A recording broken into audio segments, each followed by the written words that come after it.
नमस्कार दोस्तों, स्वागत है आपका आपके अपने चैनल बॉलीवुड अनबॉक्सिंग में। दोस्तों, सिनेमा के शुरुआत की बातें आज भी होती रहती है। तब बात होती है मूक फिल्मों की, क्योंकि फिल्म आलम आरा के रिलीज़ से पहले सारी फिल्में मूक ही हुआ करती थी।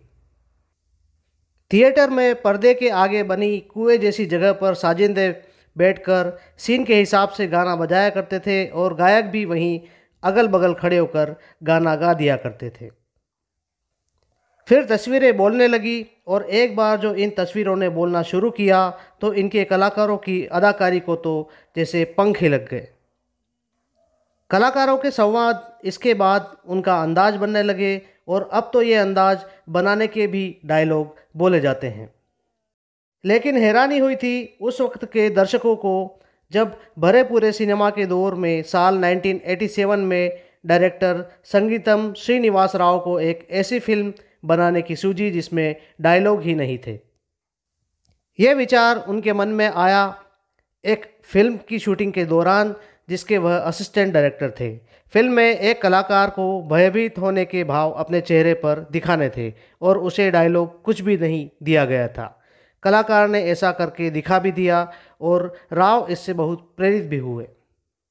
डायरेक्टर राव बस दिन रात यही सोचने में लग गए कि क्या सिर्फ चेहरों के भावों पर भरोसा करके नए ज़माने में ऐसी फिल्म बन सकती है जिसमें डायलॉग ही नहीं हो।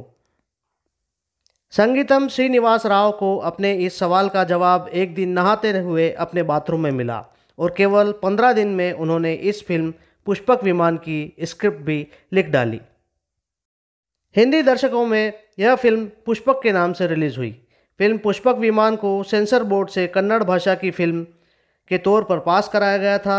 हिंदी में इसे नाम मिला पुष्पक।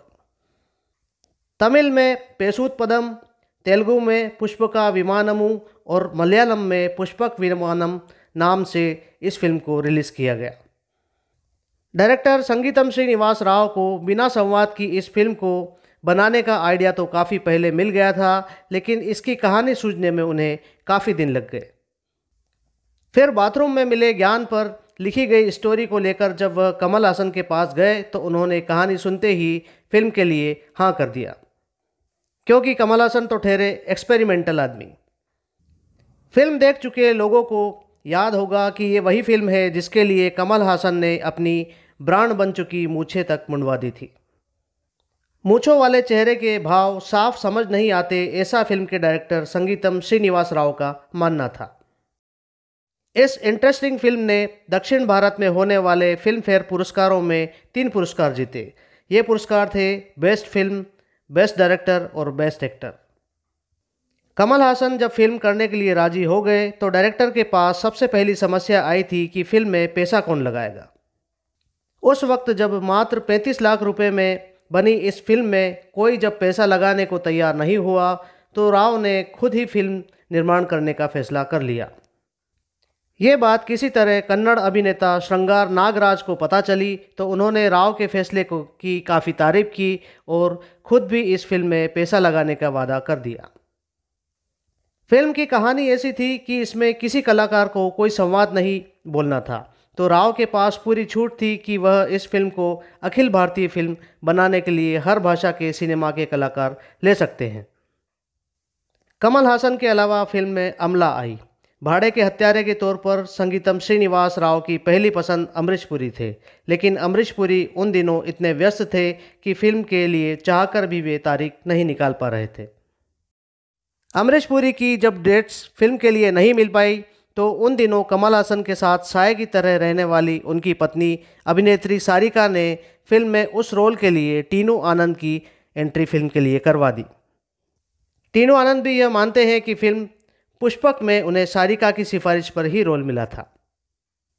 फिल्म में कमल हासन, अमला व टीनू आनंद के बाद उन दिनों खोपड़ी के नाम से मशहूर हुए सीरियल नुक्कड़ के कलाकार समीर खक्कड़ को राव ने साइन किया। फिल्म में एक ऐसे रईस आदमी के रोल में जो हमेशा नशे में रहता है और जिसकी बीवी उसके प्रेमी के साथ रंगरलियां मनाने में व्यस्त रहती है।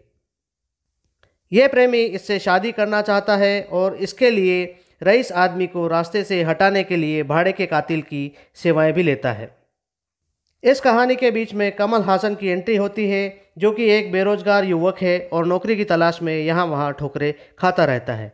फिल्म का पिक्चराइजेशन आज भी उतना ही अच्छा लगता है जितना कि उसकी रिलीज़ के समय था।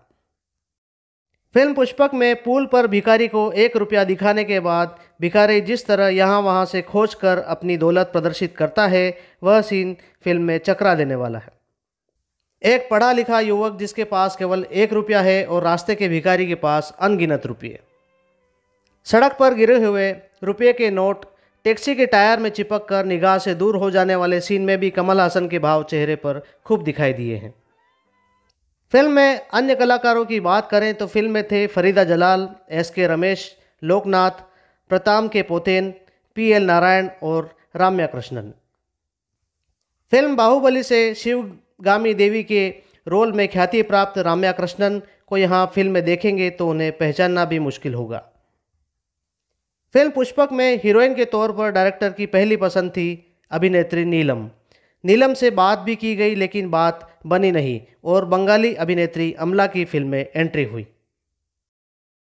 अभिनेत्री अमला ने कई हिंदी फिल्मों जैसे दोस्त, जुर्रत, दयावान, कब तक चुप रहूंगी और शिवा जैसी फिल्मों के अलावा साउथ इंडिया की भी कई फिल्मों में अपने अभिनय की छाप छोड़ी। साल 1992 में अभिनेत्री अमला ने अपने सहकलाकार और साउथ के सुपरस्टार नागार्जुन से शादी कर ली थी। वर्तमान में उनके बेटे अखिल भी साउथ की कई फिल्में कर चुके हैं। साल 2015 में उनकी फेमस फिल्म आई थी जिसका नाम था अखिल द पावर ऑफ जुआ। रईस आदमी के रोल में दिखे समीर खक्कर इस फिल्म के बाद शराबी के रोल में फेमस हो गए। फिल्म जय हो में भी समीर खक्कर ने एक शराबी का ही रोल प्ले किया है और फिल्म राजा बाबू में भी समीर खक्कर गोविंदा के चचेरे भाई यानी अमावस बने दिखाई दिए हैं। फिल्म में भिखारी के रोल में दिखाई दिए थे चर्चित तेलुगु अभिनेता PL नारायण। फिल्म में अमला के पिता के रोल के लिए डायरेक्टर राव सबसे पहले मशहूर जादूगर PC सरकार को लेना चाहते थे, लेकिन इसी बीच उन्हें टीवी पर बेंगलोर के जादूगर KS रमेश का शो देखने को मिल गया और उन्होंने तुरंत उन्हें फिल्म के लिए साइन कर लिया। फिल्म पुष्पक बेरोजगारी से जूझ रहे एक ऐसे युवा के सपनों की कहानी है। ये कहानी ये सबक भी देती है कि रुपया पैसा जितना भी आ जाए लेकिन शांति मेहनत की कमाई से ही मिलती है। बेरोजगार युवक बने कमल हासन को फिल्म में रईस शख्स बने समीर खक्कर के नाम पर 5 स्टार होटल में खूब ऐश करते दिखाया गया है, लेकिन आखिर में वह जी कड़ा करके अपनी प्रेमिका को असलियत बता ही देता है। फिल्म का टर्निंग पॉइंट वह सीन है जब नायिका अपने नायक की हकीकत का पता चलने पर भी उसे माफ़ कर देती है। फिल्म में डायरेक्टर की सोच को दाद देनी होगी कि उन्होंने आज से 33 साल पहले भी यह सोच लिया था कि बर्फ़ की चाकू से यदि किसी को मारा जाए तो कोई सबूत भी नहीं बचेगा। फिल्म में एक भी डायलॉग न होने के बावजूद इतनी मनोरंजक है कि आप अगर फिल्म को स्टार्ट से देखेंगे तो फिल्म ख़त्म होने तक कुछ और नहीं सोच पाएंगे। दोस्तों, मुझे तो ये फिल्म बहुत अच्छी लगी थी। आप कमेंट करके ज़रूर बताएं कि ये फ़िल्म आपको कैसी लगी थी। दोस्तों, आज के वीडियो में इतना ही। धन्यवाद।